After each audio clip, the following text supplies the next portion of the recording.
Hello and welcome to the Film Ireland podcast, celebrating filmmaking, storytelling and cinema across the island of Ireland. This episode has been made possible with the support of Coimisiún Meán and Screen Ireland Stakeholders Scheme. And today's podcast pulls focus on two really wonderful documentaries. So in a little while, Film Ireland contributor Olivia Phoenix will chat with award-winning photographer and filmmaker Ian Thuillier. But first, I catch up with Daire Collins about his film, Beo Faoin Bhfód, which means buried alive. And it has just screened on TG4 and is available to watch back on the player now. This project was supported by Coimisiún Meán's Sound and Vision Scheme, which turns 25 this year.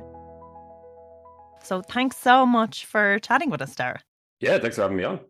Oh, well, you have a really interesting way that you've come into the film industry from journalism. I was wondering if you could talk us through your earlier days, your first experiences creating content and how that has gotten you here. Yeah. I guess I've come in not the typical route in a way. So I've always been interested in documentary. I mean, since I was a teenager. But I think at the time when I went to university, I was somewhere between documentary and reportage in terms of my interest. And I always I had picked up a camera, I think, during college at some point, and I did some sort of small things, but I was sort of fascinated by the life of the foreign correspondent life, which, still exists in some very small realm at the moment. And I love the idea of sort of self-shooting and going off somewhere and being able to do it all on your own back in a way. So after I left university, I got a job at Tile Films, and it was in 2015, 2016. We were working this sort of interesting series of short documentaries, which were telling the personal stories of people who'd been left out of the history books in a way in 1916 and telling these sort of personal stories, which is really interesting and really exciting to be in a very small team. But I had this sort of itch to explore maybe the world of journalism a bit more. And 2015 was obviously the year of the sort of refugee crisis. And you had thousands and hundreds of thousands of people coming in through the Balkans into Europe and spreading out. So after a few months doing that, I sort of went off on my own and did some work in the Balkans, in Greece and Slovenia, and was trying to sort of make it a little bit as a freelance journalist.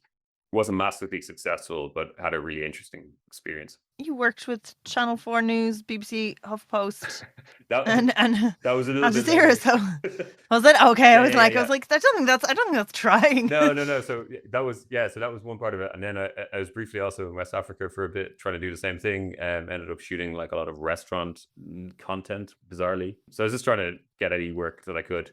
And then in 2017, I was sort of back in Ireland for a bit, and then my partner had moved over to London, and I followed her over basically, and then I just started applying for jobs. And it was a weird sort of stroke of luck, I guess, that I had done some of this freelance journalism work. I had done a bit of filming and a bit of editing, and then also crucially at the time I had sort of self-taught myself animation, so sort of motion graphics animation, using a lot of archive and integrating that. And I just came into journalism in the peak boom time of the Explainer video, which no longer really exists in the same way, but it was everyone was doing it, and that was Channel 4 were getting into it, and that was sort of what I was hired in to do. So I worked in the multimedia team for Channel 4 for about a year and a bit, I think it was, and it was amazing. Yeah.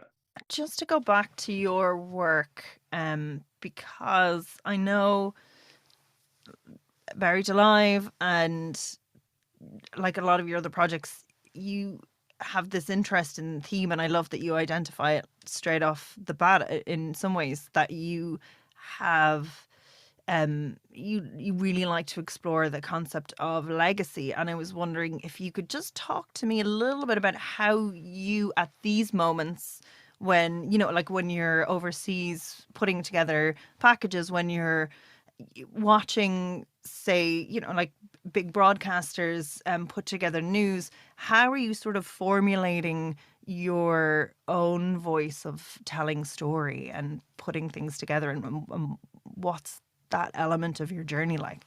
I think that was the the sort of realization of what I was interested in terms of, and that focus on legacy and my sort of repeated draw back towards it came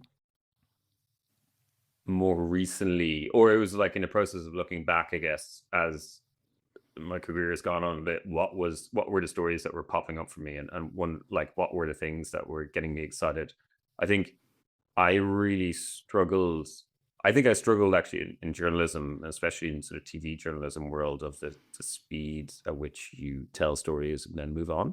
It's an amazing skill to develop, and like I have real admiration for people who do it. But I found myself frustrated after a while at the sort of the constant treadmill process of it, and I sort of felt like some of the stories we were telling were amazing, but then also, sometimes you felt like, oh, maybe there was something else here that was a bit deeper that we could have gone into, and certainly from a creativity point of view, while there is sort of creative aspects you can do at that time as well, I started paying attention a lot more to the creative feature doc world and realizing, like, wow, if I could get to that point, that really seems like something I want to work in. And I think as well, started realizing that maybe it was not the reportage and the journalism side that was really attracting me, but it was more the cinema aspect and that sort of creative focus that was the things that I was really interested in.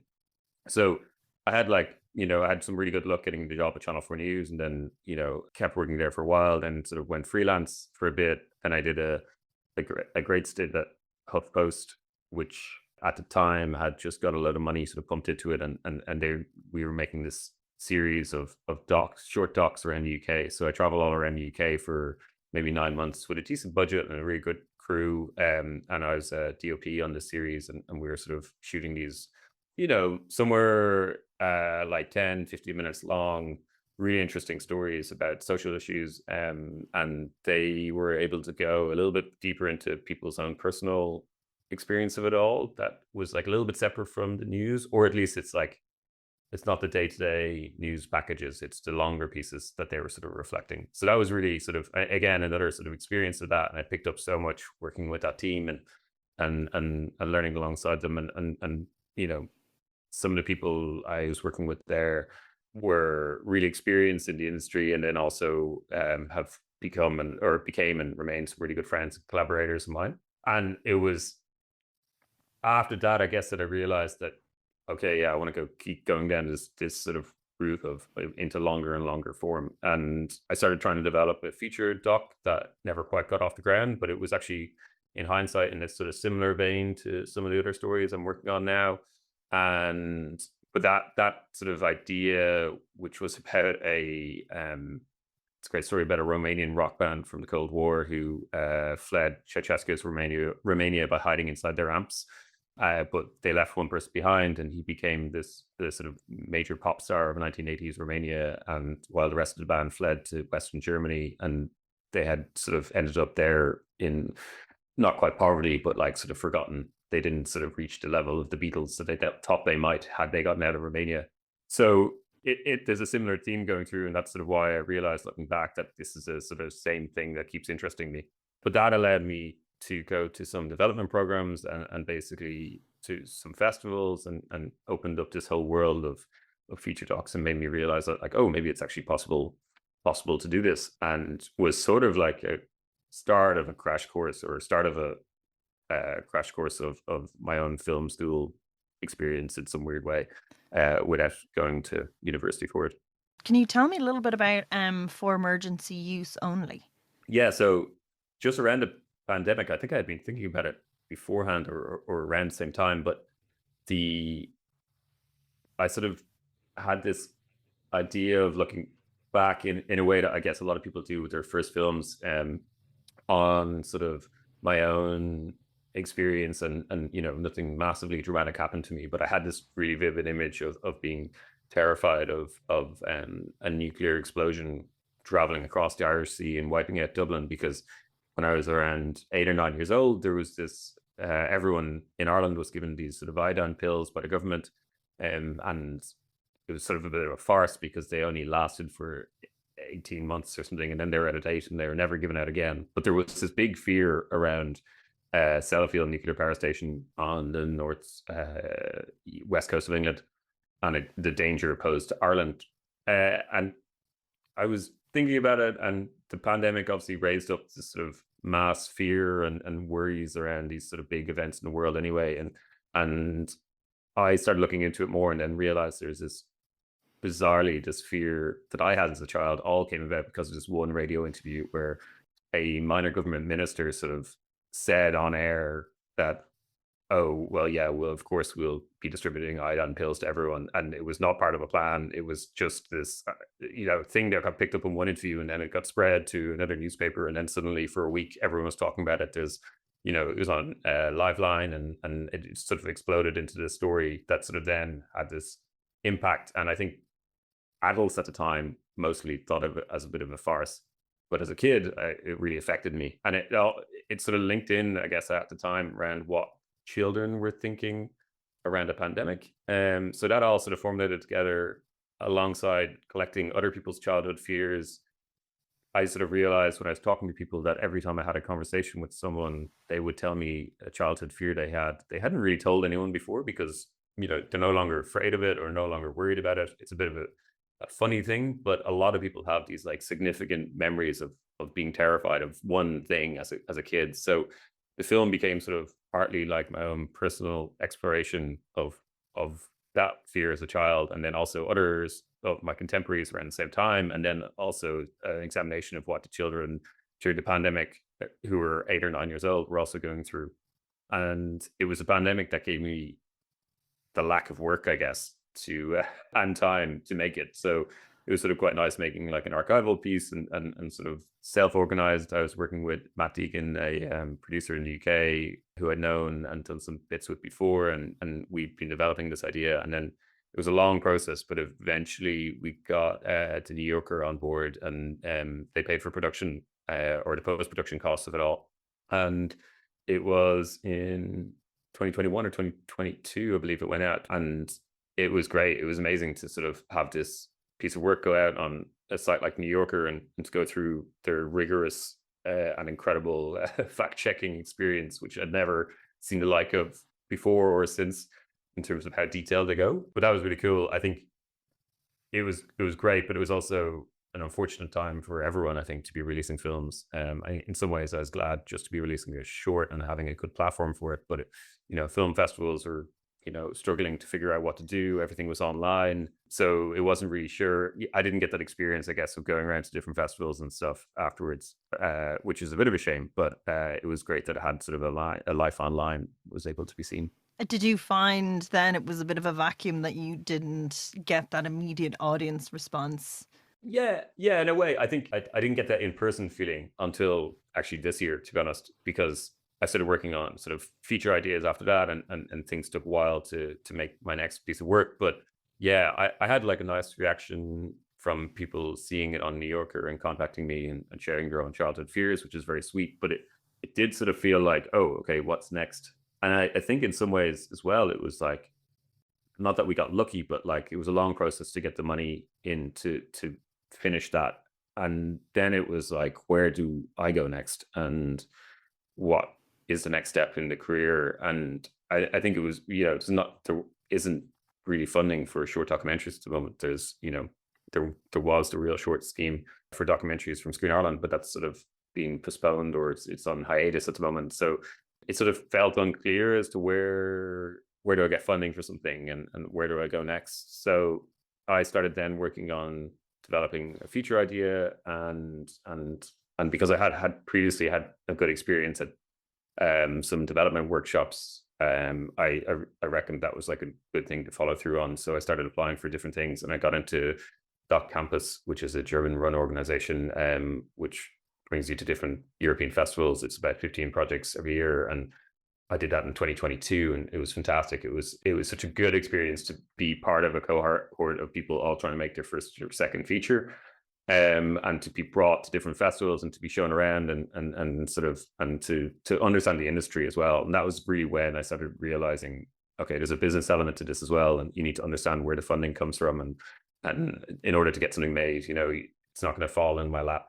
Yeah, it was a good move at the time.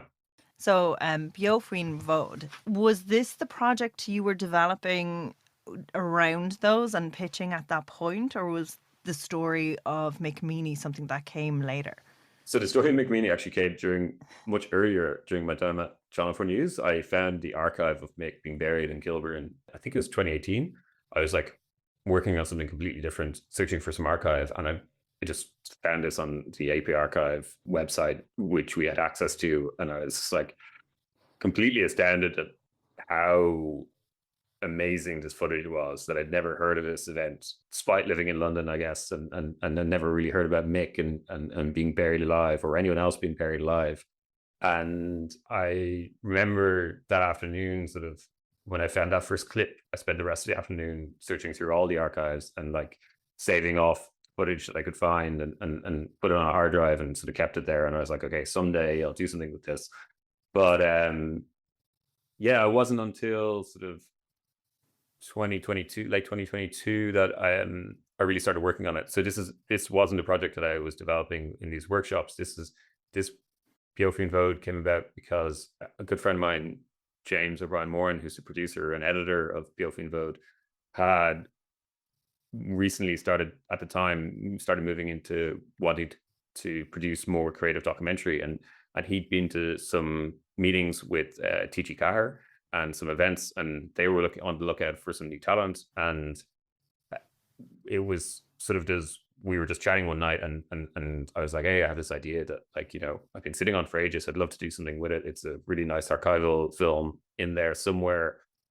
Would love to work on it. So we started putting that together, and we sort of presented it and got in touch with Maureen Cullen at TG4, who loved the idea and loved the footage and saw the potential in it. And she was so great at taking a chance on us, and then we sort of applied through their open call, and then got selected by them to go to the commission in Meán round to send a vision scheme, which allowed us to get access to a bigger budget so that we could afford the archive, because the archive is the real cost of this film. It's so expensive to clear it, and a difficult process to do that. So we knew that we'd need like a bit more budget than TG4 can normally afford on a one-off. So yeah, it was amazing to get accepted then to be funded by Coimisiún Meán as well. So that all sort of took place over 2023, like sort of 2023, and then by 2024 we went into production with it. And at the same time, I had this feature idea, which is called The Fool or the Holy Man, which is the story of a Cold War Swiss spy who has a secret nuclear bunker in West Cork, and about his two adult children trying to figure out if he was a hero, a fool, or a villain.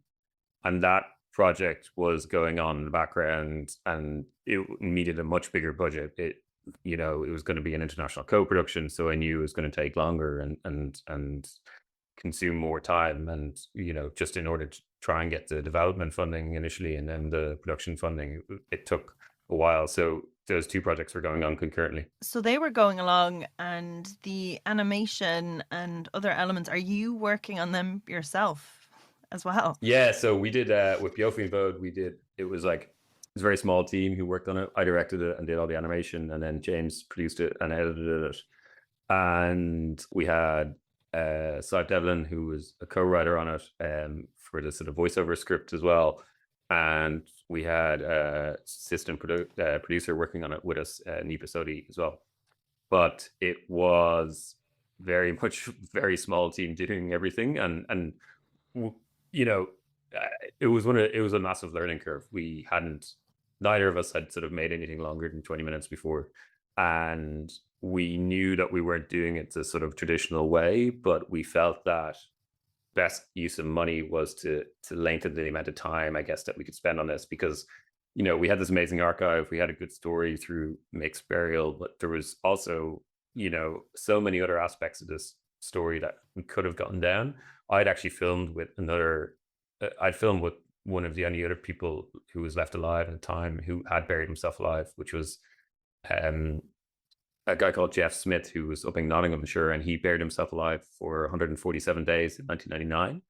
And he was actually, bizarrely, he's the son of Emma Smith, the Dutch nun, who eventually does it herself in our film. And so at the initial stage, he was involved in the film, and we're trying to figure out a way of joining these two stories. But in the end of the day, the sort of most emotive and personal story came out through Mick's relationship with his daughter Mary.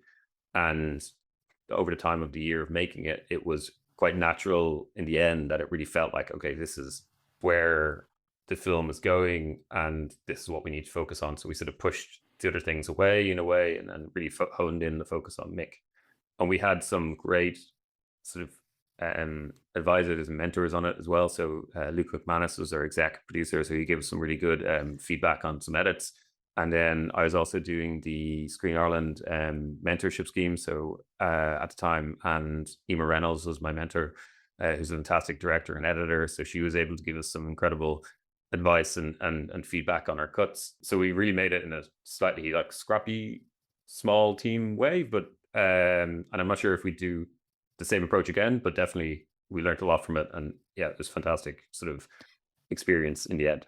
Getting access to that, all those archives and getting the rights to them, was that difficult? Or, you know, like, is that something that you would have just been kind of well used to from your own background? It was difficult. It was difficult to get the access to the archive because, and what was different about previous times I'd worked with archive is that when you're working with a news organization, they tend to have deals in place.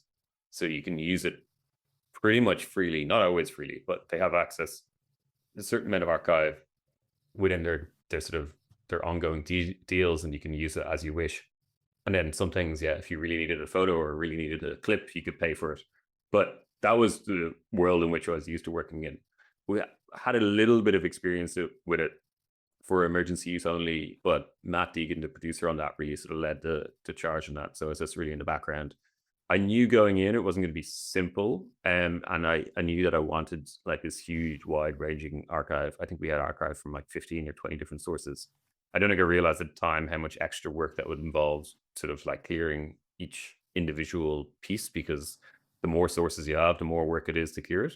And then you're also sort of battling this thing of trying to cut deals with people in terms of, you know, what can you reduce it down to?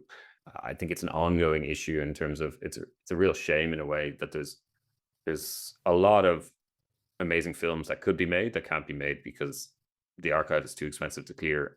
And, you know, it wasn't possible to clear it for worldwide in perpetuity, which, you know, it would have been just astronomical. The cost of it would have been, you know, closer to a significantly expensive feature documentary to clear that archive. Yeah, we were sort of fighting for the deals, and we had some really good supporters within this archive space. I mean, the team at British Pate were fantastic, and they really support sort of Irish language programming actually, and allowing, and they have a good deal for TG4 related stuff or anything that's in the Irish language. So we were able to get some great footage and at a good rate from them, and it allowed us to sort of create this film that had many different sources of archive. It didn't feel like it was lacking in sort of context, and we never had to repeat the same archive again, which was something really important to me. I didn't want the audience to feel like, oh, I've already seen this before, or like realize that like, oh, they had to make this on a budget because, yeah, no, they couldn't afford any more archive. The theme of legacy as well, it really comes up, and it's so strong. And I think Mick's story, and I don't want to give too much away as well, because definitely go see it, catch it on the TG4 Player.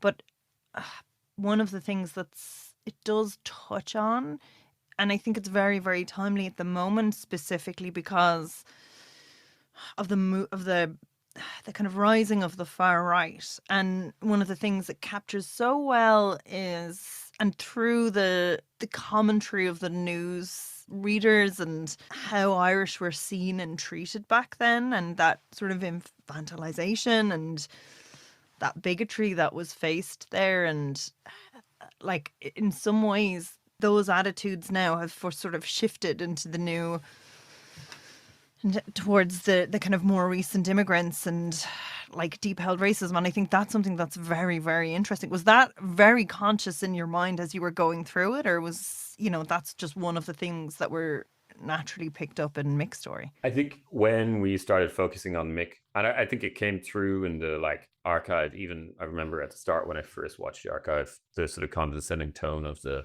British reporter voiceover over the top of Mick's burial or of his resurrection is just incredibly condescending, and it wouldn't happen today, thankfully. But for major national news broadcasters, and I don't think you get away with saying that using that type of wording. But it was definitely conscious, and I think the more we spent time with Mick's story, and the more we realized there was like an Irish in London element to this, and that he was one of thousands of people who were trying to make a better life for themselves in the UK. It became even more apparent, and what I realized after we were sort of maybe halfway through the production and moving towards the edit was that like Mick's stunt in London in 1968 was like particularly unique time in Irish in diaspora and Irish in London experience in particular, because most people moved to Kilburn or Cricklewood. So you had this sort of area that was just filled with Irish people, which is like, it's no longer the case it's much more diverse area from all different backgrounds. At the time, which I hadn't realized until we started this project, that it was very deprived, because there's still a lot of bomb damage from the Second World War. Like, the rebuilding of London took a long time. And even in the 60s, mid 60s, late 60s, there are still areas that were pretty scarred by all this.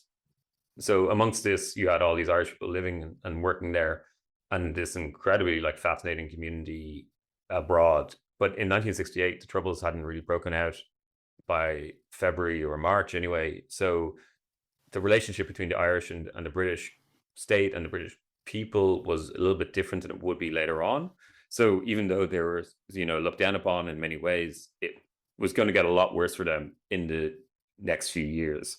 And I think one of the signs that's really interesting in the film is that if you look really closely at the archive, when Mick is brought back out of the grave, and he's paraded through the streets of Kilburn, and there's thousands of people cheering them on, he's on the back of a lorry, and there's two flags. There's a tricolour and a Union Jack, and they're both sort of crossed over as he's being paraded through the streets.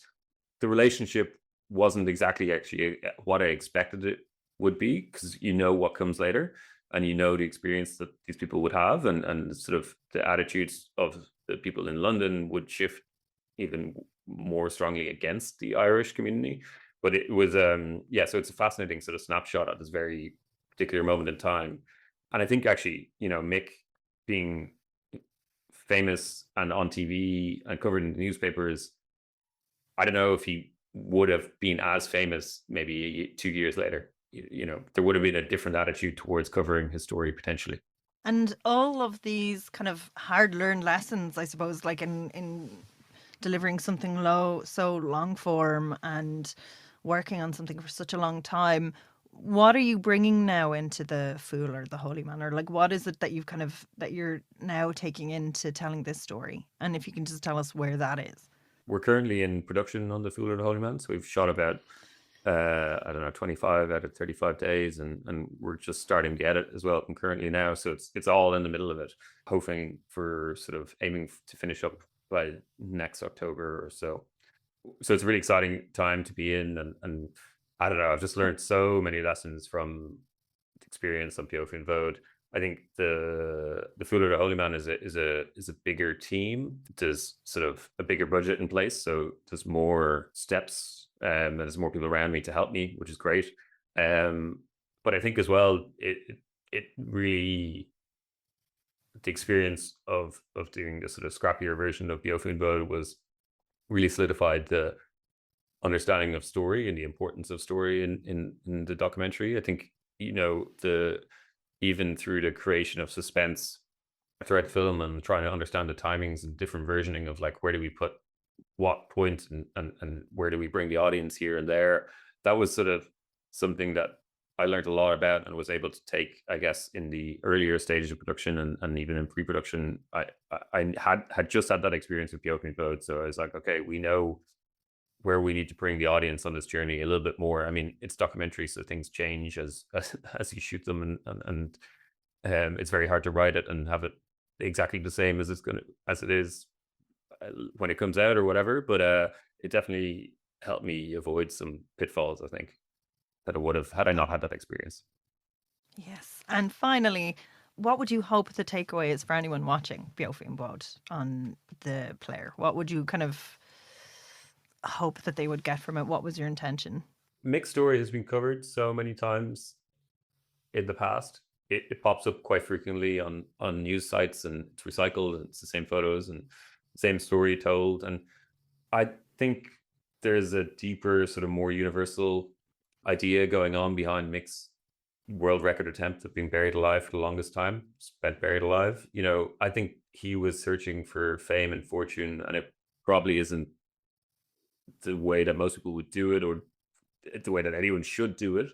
But he wasn't really that different, I guess, to many people. There's this sort of sense of, to people who go on reality TV, or to people who are interested in becoming social media influencers, there's a similar desire to be known and remembered. And I think Mick was just trying to create a better life for himself and his family, and to step out of the ordinary. And I think there's something admirable in people's desire to do that. The world would be a much more boring place if we didn't have people like McMeany. Absolutely. And definitely. So thank you so much for chatting with us. It's a really gorgeous film. Thanks so much. Thanks for having me on. Now we are really delighted to welcome actor and musician Olivia Phoenix. So she's sitting down with Ian Thuillier to talk about his really moving documentary, Conflicted. Hi, this is Olivia Phoenix, and I'm here today with the award-winning photographer, writer, and documentary filmmaker, Ian Thuillier. His past work includes, ladies and gentlemen, Gavin Friday, Ghost Blues, The Rory Gallagher Story, the short film Driven, and Dark Room, both of which won awards. And we are here today to talk about his latest short documentary. Conflicted is a short documentary on mothers who choose forgiveness over revenge. Conflicted has been qualified for the Oscars 2026. Ian, I'm so glad to be talking to you today, so be welcome. Hi, Olivia. Thank you very much. And thank you for having me on the show. Absolutely. Ian, before we get to Conflicted, I would like to explore a bit about your life, your work, your background, how it all started, and also what and who has inspired you to be the filmmaker that you are today. Let me see. I suppose I've always been involved in the arts, from music to acting to photography. It was always there from a very, very young age. My mother was a singer. My dad was a broadcaster. So that was always kind of around the house. My mother would be singing. And I remember I got a little present of a little Kodak Teleextra camera when I was about, I don't know, 10 years old or something like that. And I probably pulled the film out of the camera and just have a look. I was always interested in stuff like that. So yeah, from a very early age, I was always into cameras. Then my brother Harry, he was a fine art photographer. And so it was always around the house, And then I got into music when I was left school, played in bands, went to the Gaiety School of Acting, got into acting. I was a pretty terrible actor. And then I remember getting a part in a period drama over in Montreal. And it was really, really good fun, but I didn't know what I was doing, and I was far more interested. I remember when we were doing one particular shot, I was far more interested in what was happening behind the camera and the actual camera itself. There was all these guys behind this camera doing sound, and two guys manning the camera, and it was on film, and it was just, I was far more interested in that than I was in actually what the hell I was supposed to be doing. so that kind of led me at the road of getting more into kind of camera work.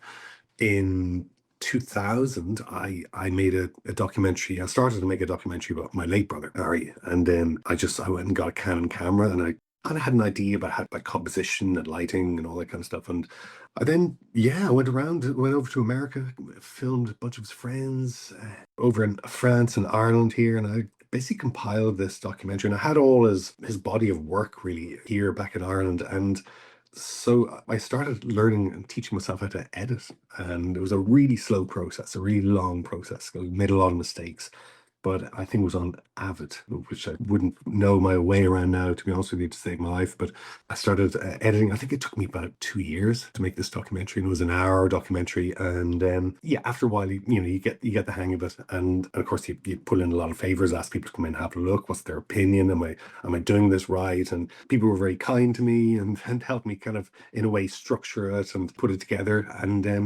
that was my first documentary. So it was a kind of a steep learning curve, but that had continued then, and then made the documentary about Rory Gallagher, made one about Gavin Friday, and then I took a break for a number of years, and I really just wanted to get back to myself and just me and the camera, because it became really difficult. I found it really difficult to find ideas, raise the money to pitch those ideas to, say, RTE or the film board or whoever it was, and then you're waiting a long time for generally a no. and I basically found that difficult, and I really wanted to take a break and just go back to just me and the camera. So I went off to Asia for, I think I went off for 7 months, and I traveled around Vietnam and Laos and Myanmar and Thailand, and I loved that part of the world, I still do.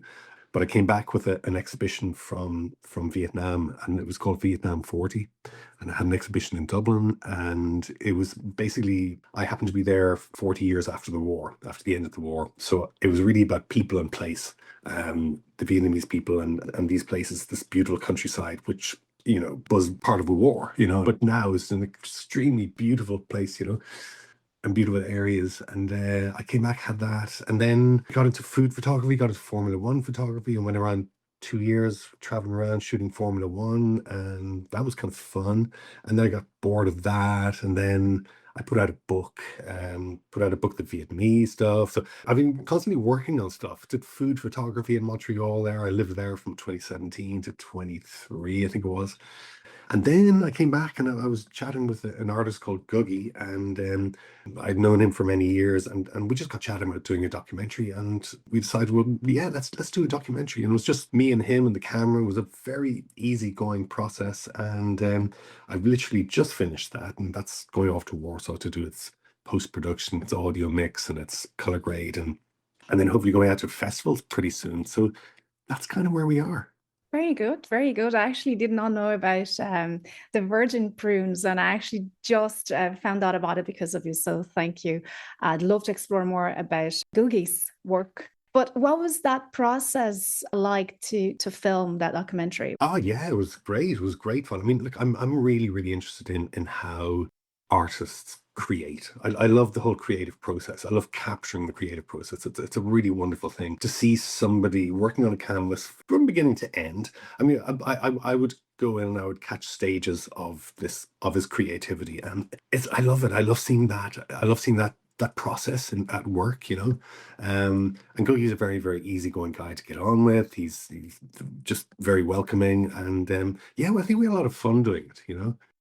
Yeah, I think you mentioned flow up there, and it sounds pretty much like, that intuitive flow that happens in the very heart of any artistic creation. And that brings me to Conflicted. I know, though, it's a very different subject.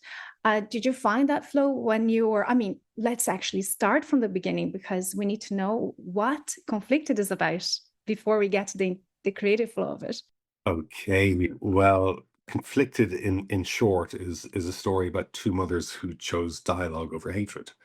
It's a story of an Israeli mother and a Palestinian mother, and they lost their children to the conflict, and they joined a group called the Parents Circle Families Forum. And the Parents Circle are a group, or kind of a grassroots organization, and they have I think 800 on each side of bereaved families and mothers, and they try to find peace through dialogue, and they come, they talk, they give talks, they're an incredible organization, and yeah, that's what they do. Right. And for you as a filmmaker, I'm just curious to know about the whole process, like from the beginning to end there with filming this documentary. What was it like for you?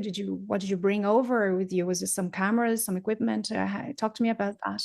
Yeah, I went over last May, or May just gone, and I was trying to figure out how should I film it, and I could have brought over some small cameras, some DSLRs, and shot on that, or maybe some Black Magics or whatever, big bulkier cameras. But I thought, God, if I do that, they're going to stop me at the customs. I'm going to ask, what am I doing? Who are you? What are you doing? What are you here for?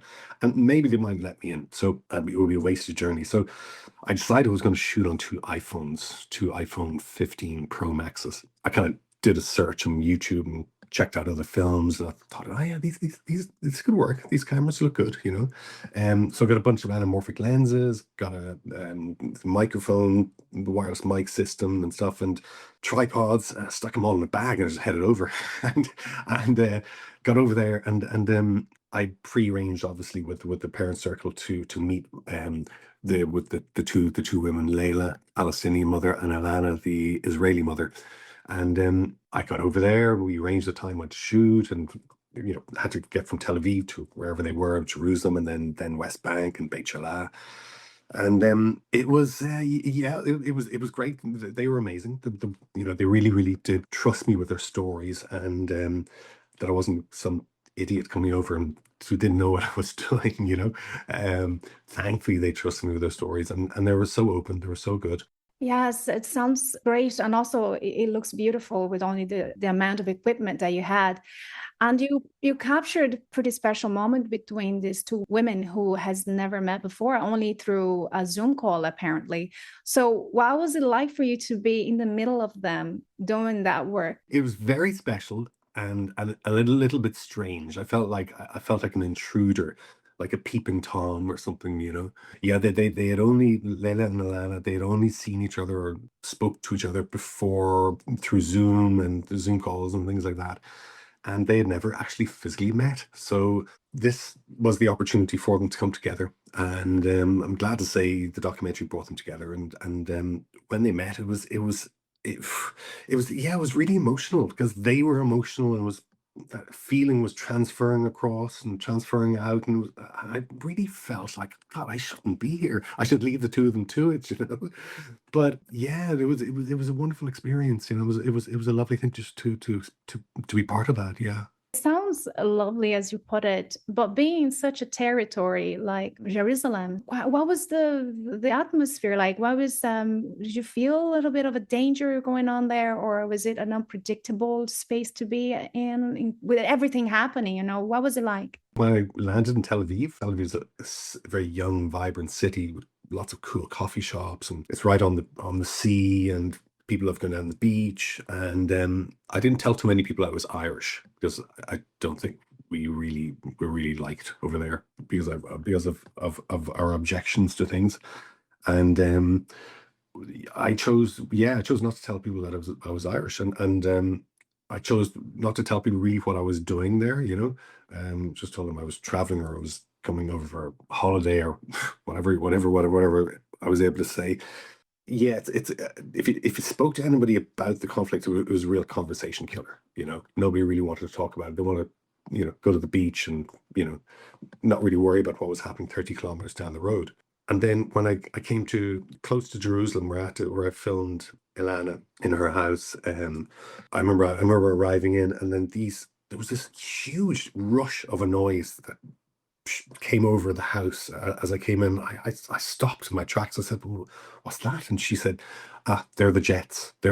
They fly over all the time, and they're going down to, bomb Gaza, and she said sometimes, there are missiles, and sometimes there are bits of metal that fall on the road outside, and all the kind of stuff. So after that, we did the interview. She brings me for a drive and says, look, I'll show you around. So we drove through the border. She brought me to a Palestinian village, which is Beit Shelah, and very poor. And she brought me back then to a certain point, and she said, okay, we'll stop the car when we get out. And she said, now you see behind us these big black apartments that are kind of tall and built up to a height. And I said, yeah. She says, well, they're Israeli apartments. And then look ahead of you, and past the barbed wire and into the bowl, this dip in the land. And she said that is the place, the village that we've just been to, which is Beit Shelah. And then up above that in the background then were more barbed wire, and then more kind of apartments. And they were the kind of the ultra-Orthodox Jews, and she said, well, this is where they live, and the men, they study scriptures all day, the women work their asses off, and they have at least four kids per household, and that was she was giving me a little kind of run around and a look of the place, see what it was like, and then yeah, but then going into Jerusalem was really funny. It was really strange in that there are cameras everywhere. You go to the old city, which is beautiful, absolutely gorgeous. You have the church at the Sepulchre, you have the mosques, and it's really beautiful in an old classic kind of way. But while you're walking through these kind of, they remind me of the Medinas in Morocco. We walk down these narrow little streets in Medinas, and there are cameras everywhere. Cameras watching you coming to up the street, walking away from walking down the laneway, sorry, and then everywhere you go, you're being filmed and you're observed, which was really unnerving. And then there was a time when I was filming a parade, and the police stopped me and wanted to know who I was. Was I a journalist? Where was my identification? Of course, I hadn't got my identification, left in the Airbnb. And then I was kicked out. I was told I wasn't allowed to film there. And then I found out that it was kind of a far right march. I mean, with kids, and it was just, yeah, it was a bit weird. And then the other strange thing was when I went to film at the Western Mall, full of these dudes with their the hats and the long ringlets come down the sides of the heads and stuff, and then they're all doing their thing, praying, but meanwhile, you'd also have these guys with, automatic machine guns strapped over their shoulders, praying against the wall, and that was kind of very, very strange to me.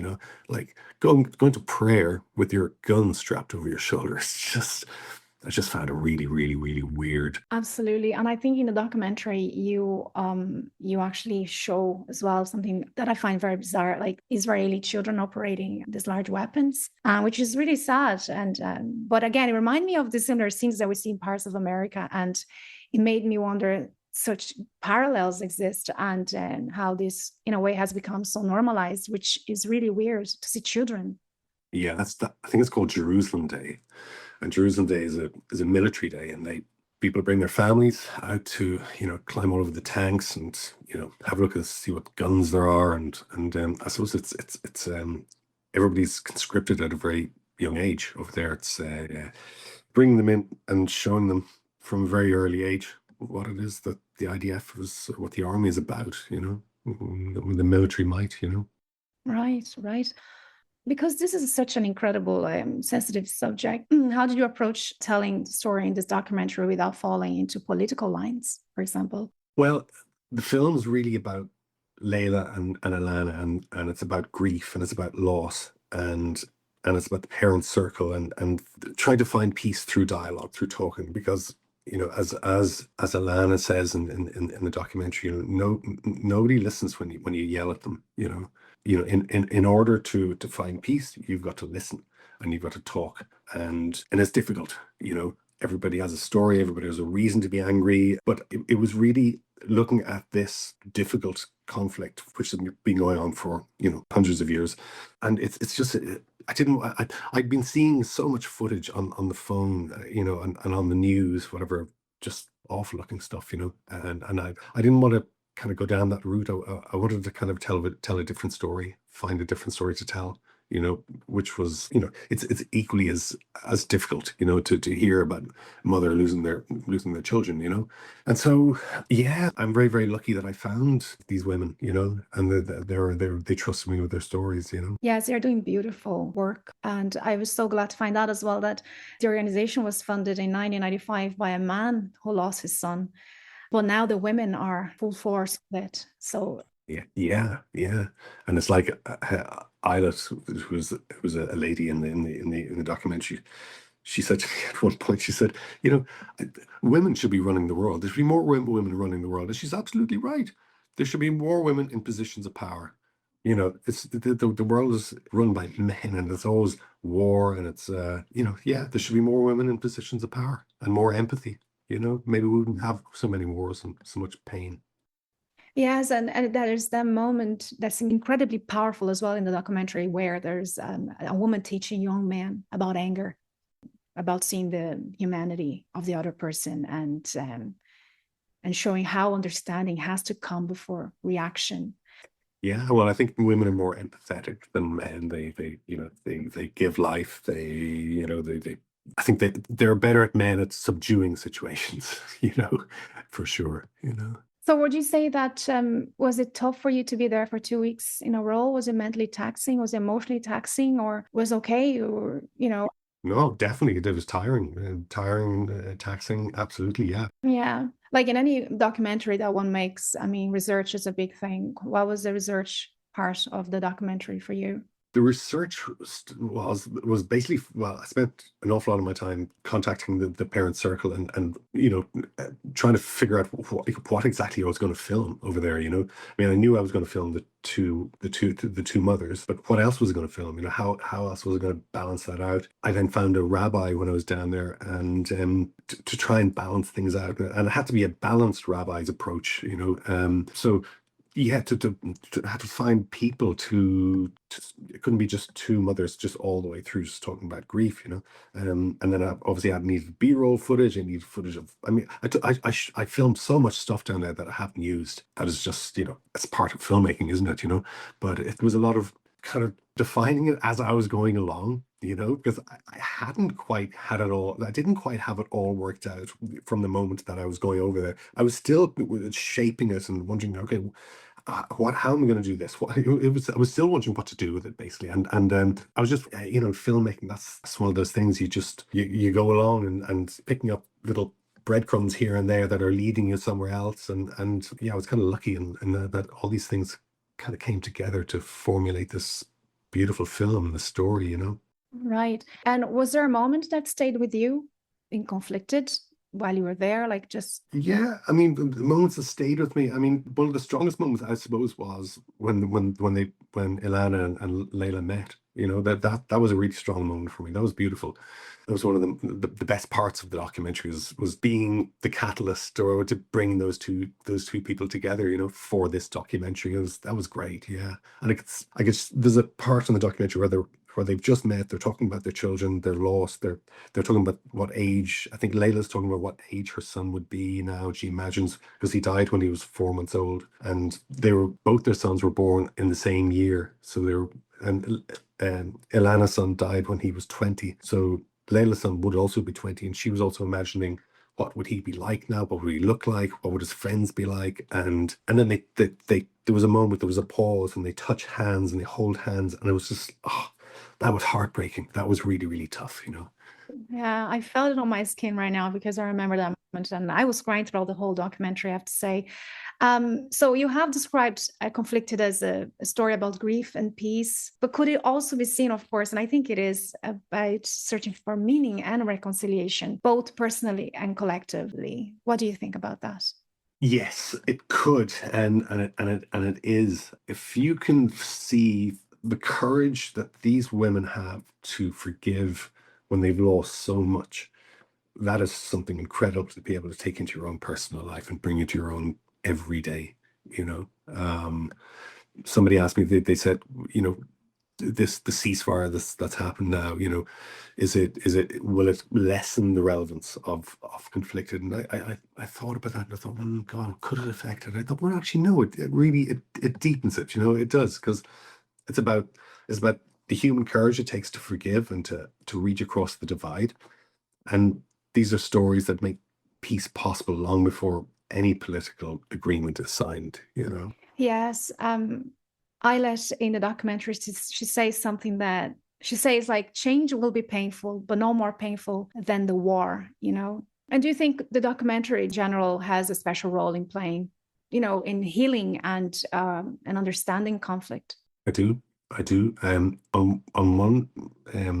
one side, it opens your eyes, isn't it, to see what is happening in the world, that you possibly don't know about. I mean, there's all kinds of conflicts going on, isn't there? Some are new, some are old.